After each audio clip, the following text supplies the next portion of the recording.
In an unprecedented turn of events, Columbia University in New York has become the epicenter of a nationwide debate on free speech and international politics. A wave of pro-Palestinian student protests swept across the campus, leading to over 100 arrests and several suspensions.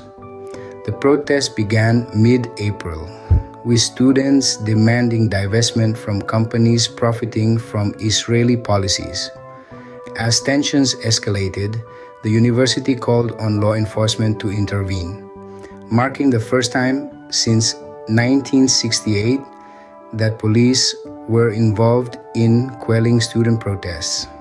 The arrests included not only students but also legal observers, raising concerns about the extent of police actions. Among those arrested was the daughter of U.S. Representative Ilhan Omar, sparking a media frenzy and adding fuel to the fire. The university faced significant backlash for its response, with accusations of conflating activism with anti-Semitism. Despite the arrests and threats of suspension, the student protesters remained steadfast. They occupied Hamilton Hall and parts of the campus lawn, refusing to disperse even in the face of disciplinary action. Their defiance earned them nationwide attention and support from various social justice groups. As the protests persisted, a counter-protest movement emerged. Pro-Israeli students and supporters voiced their opposition, leading to further tensions on campus.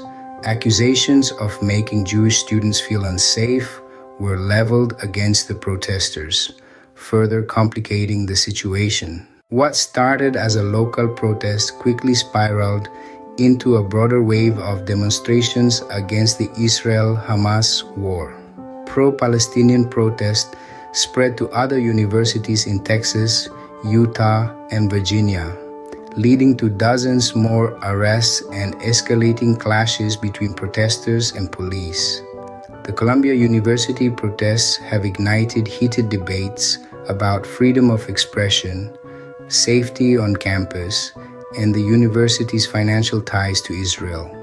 While some view the protests as a necessary stand against injustice, others see them as disruptive and potentially harmful. As the situation continues to evolve, one thing remains clear. These protests have thrust Columbia University into the national spotlight, sparking conversations about the role of higher education institutions in international politics. Despite the controversy and conflict, the protesters remain committed to their cause, citing the situation in Gaza as their motivation. The implications of these protests are far-reaching, raising questions about the balance between free speech and safety, the role of law enforcement on university campuses, and the ethics of institutional investments. As the nation watches, the outcome of these events at Columbia University could set a precedent for future student activism.